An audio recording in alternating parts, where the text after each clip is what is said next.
నమస్తే, నేను విజయారెడ్డి. లగచర్ల గొడవ ఎందుకు ఇంకా జరుగుతుంది? ఒక రాజకీయ రంగు పులిమి దాని నిజాలు బయటికి రాకుండా చేస్తున్నారా? వార్ వన్ సైడ్ అన్నట్టుగా ఒకవైపంతా ఒక సైడ్ జరుగుతూ ఉంటే నిజాలు ఒక్కొక్కటిగా బయటకు వస్తున్న నేపథ్యంలో లగచర్ల లడాయి కాస్త ఢిల్లీకి చేరినప్పటికీ కూడా మహిళా సంఘాల వాళ్ళు అక్కడికి వెళ్ళి అసలు ఏం జరిగింది అని వెళ్ళడానికి పోతే వాళ్ళ మీద కూడా దౌర్జన్యం చేయాల్సిన అవసరం ఏమొచ్చింది, బట్టలు చింపాల్సినంత అవసరం ఏమొచ్చింది. సో ఈ విషయం కూడా ఇప్పుడు రాష్ట్ర వ్యాప్తంగా ఒక చర్చనీయాంశంగా మారింది. ఎందుకు ఇంత గోప్యంగా ఉంచాల్సిన అవసరం ఉంది? సో ఎందుకంటే నేరుగా అక్కడికి వెళ్ళిన వాళ్ళు ఉన్నారు, అందులో సంధ్యక్క ఉన్నారు, అడిగి తెలుసుకుందాం.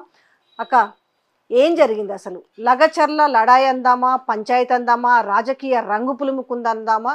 ఇన్ని రకరకాల వర్షన్స్ వినిపిస్తున్న నేపథ్యంలో సో గిరిజన తండాలకు వెళ్తే ఆ మహిళలు చెప్పిన విషయాలు చాలా హృదయ విదారకంగా ఉన్నాయి. అంటే అక్కడేదో రాజకీయంగా వాళ్ళని పోయి ఏదో మేనేజ్ చేసినట్టుగా కాకుండా విత్ ఎక్స్ప్రెషన్స్, అంటే మనకు చెప్పాలంటే కూడా చాలా బాధగా ఉంది. అర్ధరాత్రి పూట పోలీసులు వెళ్ళి మమ్మల్ని ఎక్కడ పడితే అక్కడ పిసికిండ్రు, ఎక్కడ పడితే అక్కడ చేతులు వేసిర్రు అని మాట్లాడుతున్న మాటలు మాకు కూడా కళ్ళకు నీళ్ళు వచ్చినాయి. మీరు పోతే కూడా కనీసం మిమ్మల్ని అక్కడ పోకుండా చేసిర్రు. ఈ మొత్తం చూస్తుంటే మీకు ఏమనిపిస్తుంది? అంటే ఏ ఘటన వెనకైనా రాజకీయ పార్టీలు, అంటే ఘటన జరిగితే రాజకీయ పార్టీలు వాళ్ళ ప్రయోజనాలు చూసుకోవడం అనేది మనకేం కొత్త కాదు. కానీ ఇక్కడ విషయం రాజకీయ పార్టీల చుట్టూ తిప్పడం న్యాయం కాదు.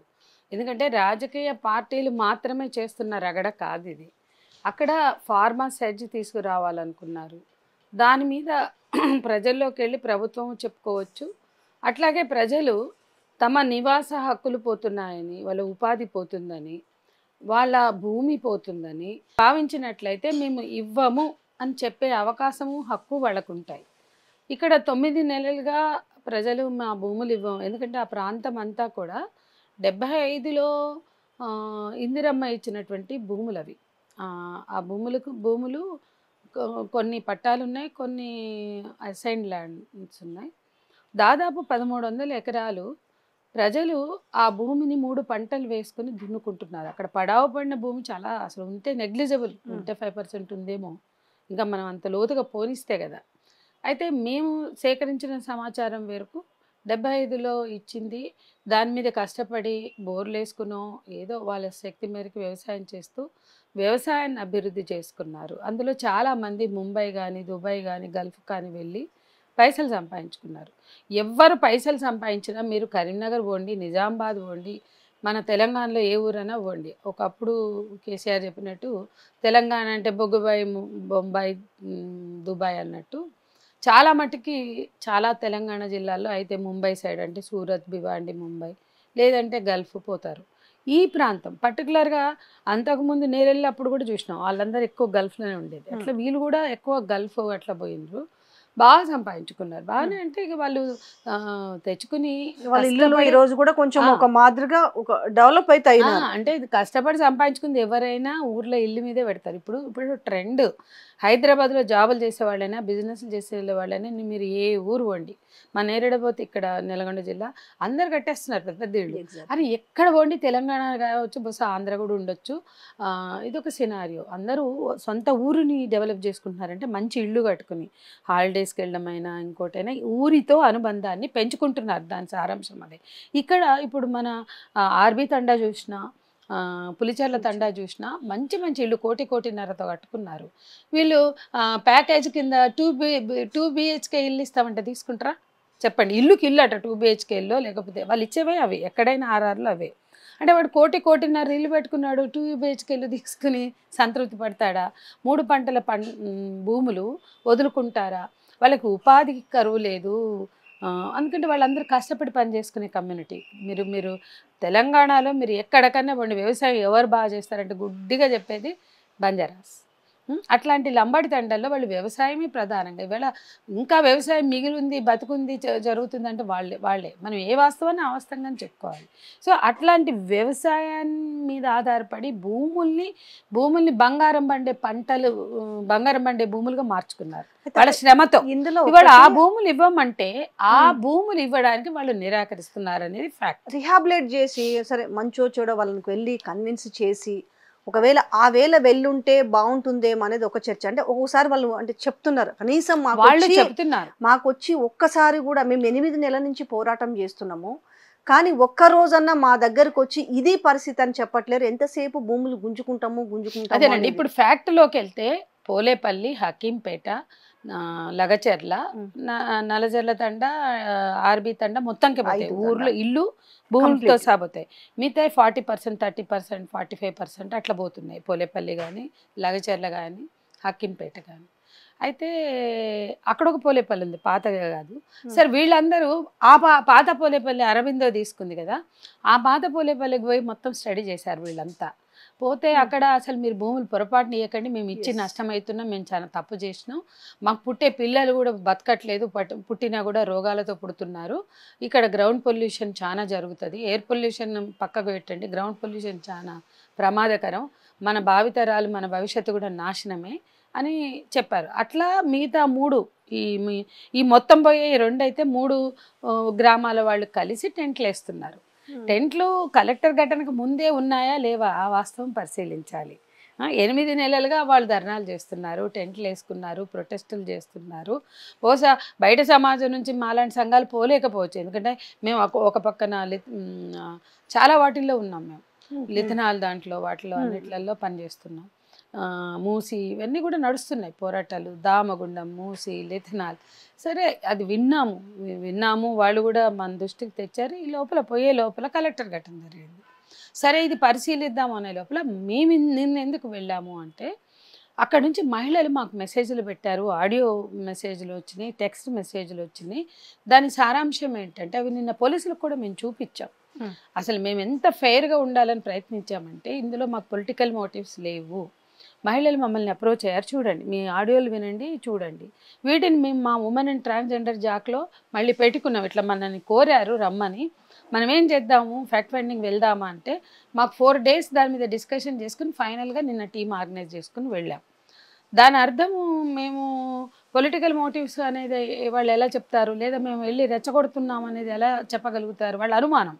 వాళ్ళు చెప్తున్నారు మీకేంటి ఆధారం, మమ్మల్ని చూస్తే అట్లా అనిపిస్తుంది అంటే, మాకు తెలిసి మీరు అలాంటి వాళ్ళు కాదు, మీరు నిజంగా ఫ్యాక్ట్ ఫైండింగ్కే వచ్చి ఉంటారు, కానీ అక్కడ సిచ్యుయేషన్ బాగాలేదు, ఇప్పుడు వెళ్ళకూడదు అంటే. ఏం బాగాలేదు, మీరు రండి మాతో పాటు, మీరు కూడా మాతోటే ఉండి మేమేం సేకరిస్తున్నాం ఇన్ఫర్మేషన్, ఇది విషయ సేకరణ. విషయ సేకరణలో మేము ఎవరినైనా రెచ్చగొడుతున్నామా, వాళ్ళకి ఏమైనా ఉల్టా బోధిస్తున్నామా, వాళ్ళ నుంచి తెలుసుకుంటున్నామా, రాసుకుంటున్నామా, రికార్డ్ చేస్తున్నామా చూడండి. మాతో మీడియా కూడా లేదు మీరు భయపడడానికి, ఒక్క మీడియా పర్సన్ లేదు. సజయ జర్నలిస్ట్గా ఉంది మాతో, టీం మెంబర్గా, ఆమె మా ఉమెన్స్ గ్రూప్ మెంబర్గా, ప్రొఫెసర్ పద్మజ షా ఉన్నారు, అట్లాగే మహిళా సంఘాలకు ఝాన్సీ, అనసూయ, సిఎంఎస్ జ్యోతి, మేమంతా ఉన్నాం. ఇక్కడ విషయం ఏంటంటే, మేము ఎంత కన్విన్స్ చేసినా వాళ్ళు కన్విన్స్ కారు, మీరు వెళ్ళొద్దు అంటారు. మాకు విషయం తెలుసుకునే హక్కు లేదని మీరు భావిస్తున్నారా అంటే, మేము ఎప్పుడు ఈ 40 ఏళ్లలో ఎక్కడికైనా మేము ఫ్యాక్ట్ ఫైండింగ్ వెళ్ళాలనుకుంటే వెళ్ళాం, ఎవరు మమ్మల్ని ఆపలా. ఆఖరికి కొన్నిసార్లు ఎన్కౌంటర్లు జరిగిన ప్లేసుల్లో కూడా వెళ్ళగలిగాం, కొన్నిసార్లు అక్కడ ఆపారు, అక్కడ శవాలు పడి ఉండగా అట్లా వెళ్తామంటే. ఇక్కడ అలాంటి పరిస్థితి ఏమైనా క్రియేట్ చేస్తున్నారా అని మేము కూడా ఉల్టా అడిగాం. మీరు రండి అన్నాం, మేము రాము, మేము వచ్చే పరిస్థితి లేదంటే, మీకు మేము రక్షణ కల్పిస్తాం అన్నాం, మీ ఒంటి మీరు చేయకుండా మేము చూసుకుంటాం అన్నాం. అంటే ఆ స్థితికి ఆర్గ్యుమెంట్స్ జరిగినాయి. అయినా కూడా మిమ్మల్ని ప్రివెంటివ్ అరెస్ట్ చేస్తాం, మీరు మీ అంతకు మీరు ఎక్కండి వెహికల్స్ అంటే, మేము ఫ్యాక్ట్ ఫైండింగ్కి వచ్చాం కానీ మీ వెహికల్స్ ఎక్కి ప్రివెంటివ్ అరెస్ట్ అవ్వడానికి వచ్చామా, మేము ఎక్కమన్నాం.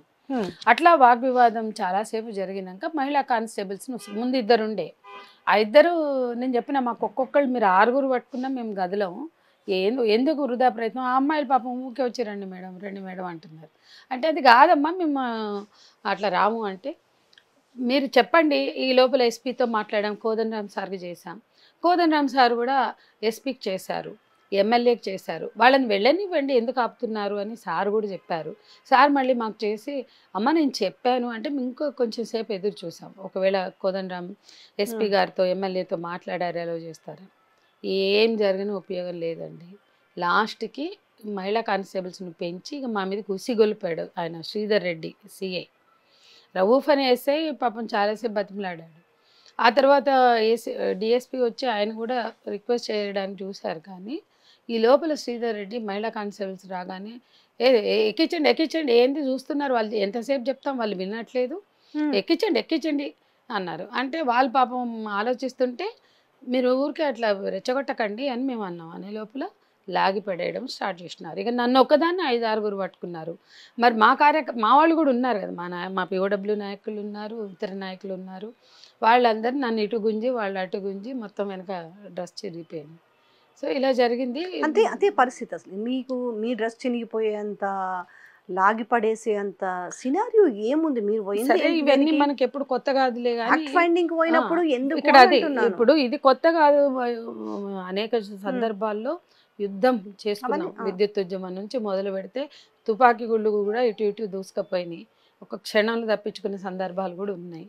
ఇక పోలీస్ కేసులు ఇవన్నీ మాకు కొత్త కాదు. కానీ నిన్న ఫ్యాక్ట్ ఫైండింగ్కి వెళ్తే అంత వ్యతిరేకత ఎందుకుంది, ఎందుకు భయపడ్డారు? మీరు రండి అంటే మేము రామంటారు. మీరు రండి, మేము విషయ సేకరణ చేస్తున్నామో లేదో మీరు నిర్ధారించుకోండి, మీకు తేడా అనిపిస్తే అప్పుడు ప్రివెంటివ్ అరెస్ట్ చేయండి అని కూడా చెప్పాం. మీ వర్షన్ కూడా తీసుకుంటాం, కలెక్టర్ గారి వర్షన్ కూడా తీసుకుంటాం. It is fact finding. రానివ్వండి వాస్తవాలు. మీరు ఏదో చెప్తున్నారు, గవర్నమెంట్ ఏదో చెప్తుంది కదా, ఆ వాస్తవాలన్నా విననివ్వండి. ప్రజల వాస్తవాలు వింటే మీకు భయం లేకపోతే ఆ వాస్తవాలు వినండి. మీ వర్షన్ వస్తుంది, కలెక్టర్ వర్షన్ వస్తుంది. ఇప్పుడు కలెక్టర్ ఘటన జరగంగానే ఇది దాడిగా అనొద్దు, నన్ను కొట్టలేదు, దాడి కాదు అని అన్నారు. దాన్ని బట్టి మేము ఫ్రేమ్ చేసుకుంటాం కదా. ఆల్రెడీ మేము రాకముందే కలెక్టరే కొట్టలేదంటే వీళ్ళు కొట్టారని కేసులు పెట్టారు. 80 మందిని అరెస్ట్ చేశారు, 100 మంది మీద కేసులు పెట్టారు. తలుపులు కొట్టి పగలగొట్టి మహిళల్ని గుంజి వాళ్ళ పట్ల అసభ్యంగా ప్రవర్తించారు. ఇవన్నీ వాళ్ళు మాకు స్వయంగా చెప్పుకున్నారు కదా, మహిళలే చెప్పుకున్నారు కదా. అవి మేము వాళ్ళకు కూడా చూపించాం. సిఐ చదివాడు, డిఎస్పి శ్రీనివాసరావు చదివాడు, శ్రీధర్ రెడ్డి చదివాడు. అంత చదివి అర్థమవుతుంది కదా మహిళలు పిలిస్తే మేము వచ్చామని. అయినా కూడా ఎందుకు ఎలవ్ చేయలేదు? అక్కడ మొండిపట్టి వాళ్ళది, మేము ప్రివెంటివ్ అరెస్ట్ కాము. అసలు మమ్మల్ని ఎట్లా అరెస్ట్ చేస్తారు? వాళ్ళ ఉద్దేశం అరెస్టే. మేము అరెస్ట్కి ఒప్పుకోలేదు కాబట్టి ఘర్షణ జరిగింది. ఆ ఘర్షణలో